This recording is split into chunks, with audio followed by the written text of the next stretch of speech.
Okay, you've just been appointed to the University of Kansas Wesley Foundation. How would you use this resource when Christians get it wrong? How would you use that to engage young adults on that campus? That's a great question. Here's what we did. On Christmas Eve, 2 years ago, I preached a series of sermons that became this book.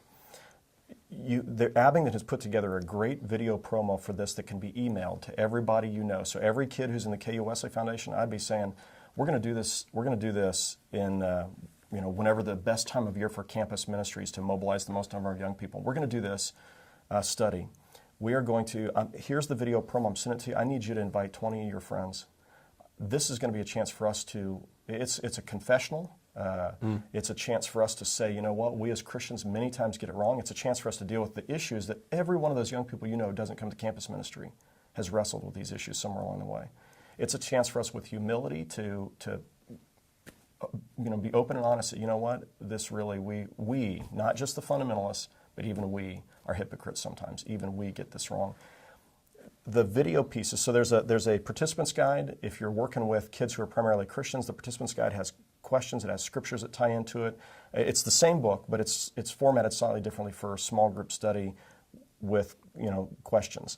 The book itself, maybe if you're really reaching out to the kids on the campus, and maybe getting a copy of this and having somebody who might underwrite a grant to be able to give away as many of these as possible, or to invite people to come and sell them at a reduced price when they come. There's a video that goes with it. There's a 10-minute video segment on each one of these, and the thing that I hope for on the video is that I can say things in the video, and then you can say, well, I don't necessarily agree with Pastor Hamilton on that, but, and it allows you not to take so much heat from maybe people who'd be mad at you on one side, but at the same time it opens the door for people on the other side to go, yeah, what he said. And so what we found, we did this sermon series, we had 1,000 new people begin worshiping with us. We had more young adults who joined our church as a result of this sermon series than we had ever had in 20 years of history as our congregation.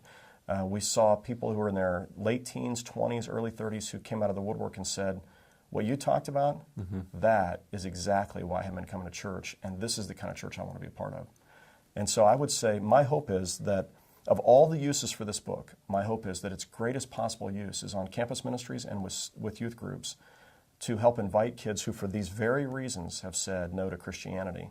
And when they hear us as Methodists saying, hey, there might be a different way to be Christian, they might just come along and say, now that is a kind of Christianity I could be interested in.